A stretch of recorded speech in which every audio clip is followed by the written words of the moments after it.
A Mysterious Case by Anna Katharine Green.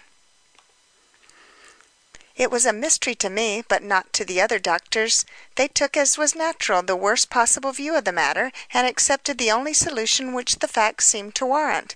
But they are men, and I am a woman. Besides, I knew the nurse well, and I could not believe her capable of wilful deceit, much less of the heinous crime which deceit in this case involved. So to me the affair was a mystery. The facts were these. My patient, a young typewriter, seemingly without friends or enemies, lay in a small room of a boarding house, afflicted with a painful but not dangerous malady. Though she was comparatively helpless, her vital organs were strong, and we never had a moment's uneasiness concerning her, till, one morning, when we found her in an almost dying condition, from having taken, as we quickly discovered, a dose of poison, instead of the soothing mixture which had been left for her with the nurse. Poison! And no one, not even herself or the nurse, could explain how the same got into her room, much less into her medicine. And when I came to study the situation, I found myself as much at a loss as they, owing to the fact that there neither was nor ever had been a drop of it in my possession. The mixture, then, was pure when it left my hand, and according to the nurse, whom, as I have said, I implicitly believe, it went into the glass pure, and yet when, 2 hours later, without her having left the room, or anybody coming into it, she found occasion to administer the draught, poison was in the cup, and the patient was only saved from death by the most immediate and energetic measures, not only on her part, but on that of Dr. Holmes, who in her haste and perturbation she had called in from the adjacent house. The patient, young, innocent, unfortunate, but of a strangely courageous disposition, betrayed nothing but the utmost surprise at the peril she had so narrowly escaped. When Dr. Holmes intimated that perhaps she had been tired of suffering, and had herself found means of putting the deadly drug into her medicine, she opened her great grey eyes with such a look of childlike surprise and reproach that he blushed and murmured some sort of apology. "Poison myself!" she cried, "when you promise me that I shall get well? You do not know what a horror I have of dying in debt, or you would never say that." This was some time after the critical moment had passed, and there were in the room Mrs. Dayton, the landlady, Dr. Holmes, the nurse, and myself. At the utterance of these words we all felt ashamed, and cast looks of increased interest at the poor girl. She was very lovely. Though without means, and, to all appearance, without friends, she possessed in great degree the charm of winsomeness, and not even her many sufferings, nor the indignation under which she was then labouring, could quite rob her countenance of that tender and confiding expression which so often redeems the plainest face and makes beauty doubly attractive. "Dr. Holmes does not know you," I hastened to say. "I do, and utterly repel for you any such insinuation. In return, will you tell me if there is any one in the world whom you can call your enemy? Though the chief mystery is how so deadly and unusual a poison could have gotten into a clean glass, without the knowledge of yourself or the nurse. Still, it might not be amiss to know if there is any one, here or elsewhere, who for any reason might desire your death." The surprise in the childlike eyes increased rather than diminished. "I don't know what to say," she murmured. "I am so insignificant and feeble a person that it seems absurd for me to talk of having an enemy. Besides, I have none. On the contrary, every one seems to love me more than I deserve. Haven't you noticed it, Mrs. Dayton?" The landlady smiled and stroked the sick girl's hand.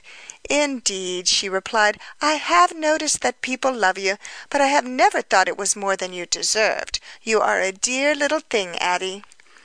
And though she knew, and I knew, that the every one mentioned by the poor girl meant ourselves, and possibly her unknown employer, we were none the less touched by her words.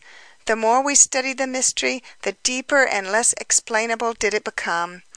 And indeed I doubt if we should ever have got to the bottom of it, if there had not presently occurred in my patient a repetition of the same dangerous symptoms, followed by the same discovery of poison in the glass, and the same failure on the part of herself and nurse to account for it.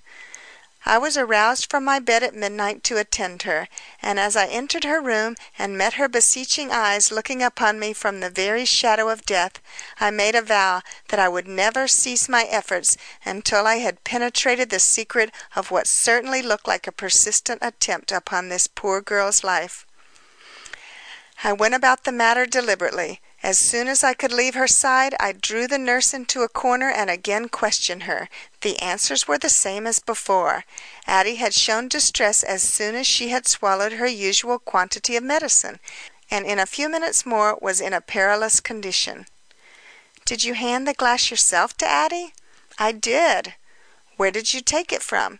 "From the place where you left it, the little stand on the farther side of the bed." "And do you mean to say that you had not touched it since I prepared it?" "I do, ma'am." "And that no one else has been in the room?" "No one, ma'am." I looked at her intently. I trusted her, but the best of us are but mortal. "Can you assure me that you have not been asleep during this time?"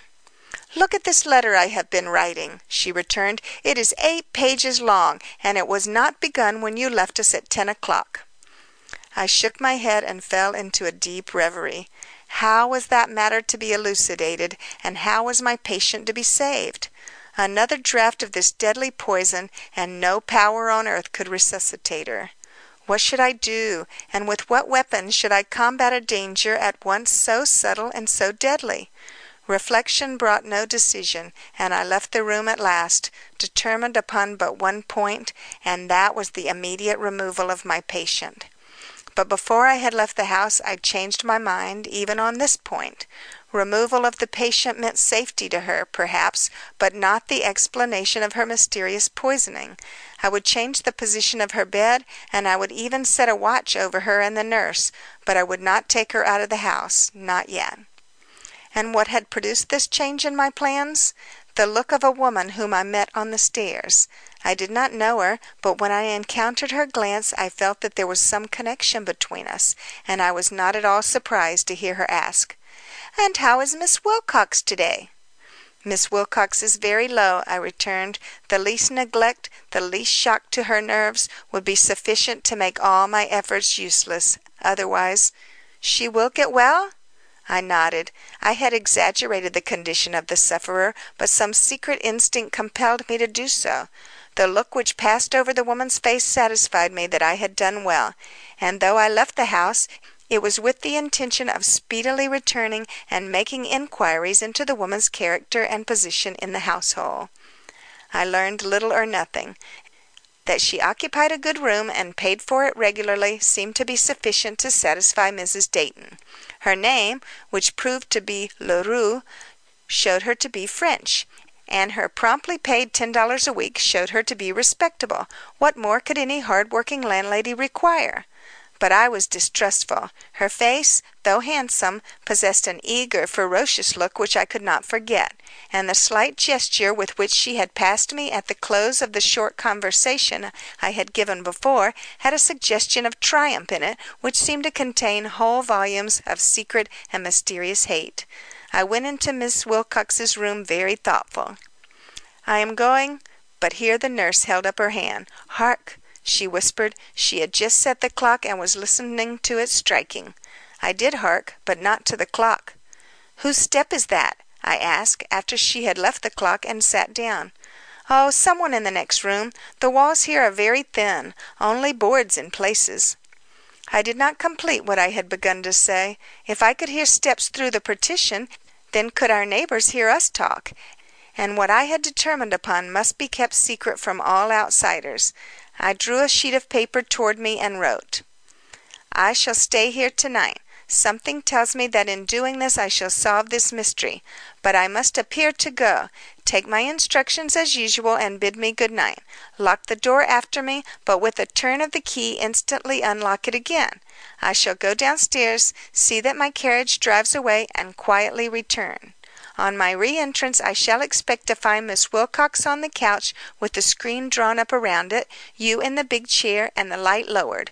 What I do thereafter need not concern you. Pretend to go to sleep." The nurse nodded and immediately entered upon the program I had planned. I prepared the medicine as usual, placed it in its usual glass, and laid that glass where it had always been set, on a little table at the farther side of the bed. Then I said "Good night," and passed hurriedly out. I was fortunate enough to meet no one going or coming. I regained the room, pushed open the door, and finding everything in order, proceeded at once to the bed, upon which, after taking off my hat and cloak and carefully concealing them, I lay down and deftly covered myself up. My idea was this, that by some mesmeric influence of which she was ignorant, the nurse had been forced to either poison the glass herself or open the door for another to do it. If this were so, she or the other person would be obliged to pass around the foot of the bed in order to reach the glass, and I should be sure to see it, for I did not pretend to sleep. By the low light enough could be discerned for safe movement about the room, and not enough to make apparent the change which had been made in the occupant of the bed. I waited with indescribable anxiety, and more than once fancied I heard steps, if not a feverish breathing, close to my bed head, but no one appeared, and the nurse in her big chair did not move. At last I grew weary, and fearful of losing control over my eyelids, I fixed my gaze upon the glass, as if in so doing I could find a talisman to keep me awake, when, great God, what was it I saw? A hand, a creeping hand coming from nowhere and joined to nothing, closing about that glass and drawing it slowly away till it disappeared entirely from before my eyes. I gasped. I could not help it. But I did not stir, for now I knew I was asleep and dreaming. But no, I pinch myself under the clothes and find that I am very wide awake indeed. And then, look, the glass is returning. The hand, a woman's hand, is slowly setting it back in its place, and with a bound I have that hand in my grasp. It is a living hand, and it is very warm and strong and fierce, and the glass has fallen and lies shattered between us, and a double cry is heard, one from behind the partition, through an opening in which this hand had been thrust, and one from the nurse, who has jumped to her feet and is even now assisting me in holding the struggling member, upon which I have managed to scratch a telltale mark with a piece of the fallen glass. At sight of the iron-like grip which this latter lays upon the intruding member, I at once release my own grasp. "Hold on!" I cried, and leaping from the bed, I hastened first to my patient, whom I carefully reassured, and then into the hall, where I found the landlady running to see what was the matter. "I have found the wretch!" I cried, and drawing her after me, hurried about to the other side of the partition, where I found a closet, and in it the woman I had met on the stairs, but glaring now like a tiger in her rage, menace, and fear. That woman was my humble little patient's bitter but unknown enemy, enamored of a man who, unwisely perhaps, had expressed in her hearing his admiration for the pretty typewriter. She had conceived the idea that he intended to marry the latter, and vowing vengeance, had taken up her abode in the same house with the innocent girl, where, had it not been for the fortunate circumstance of my meeting her on the stairs, she would certainly have carried out her scheme of vile and secret murder. The poison she had bought in another city, and the hole in the partition she had herself cut. This had been done at first for the purpose of observation, she having detected in passing by Miss Wilcox's open door that a banner of painted silk hung over that portion of the wall in such a way as to hide any aperture which might have been made there. Afterward, when Miss Wilcox fell sick, and she discovered by short glimpses through her loophole that the glass of medicine was placed on a table just under this banner, she could not resist the temptation to enlarge the hole to a size sufficient to admit the pushing aside of the banner and the reaching through of her murderous hand. Why she did not put poison enough in the glass to kill Miss Wilcox at once, I have never discovered. Probably she feared detection. That by doing as she did she brought about the very event she had endeavoured to avert is the most pleasing part of the tale. When the gentleman of whom I have spoken learned of the wicked attempt which had been made upon Miss Wilcox's life, his heart took pity upon her, and a marriage ensued, which I have every reason to believe is a happy one. This concludes the reading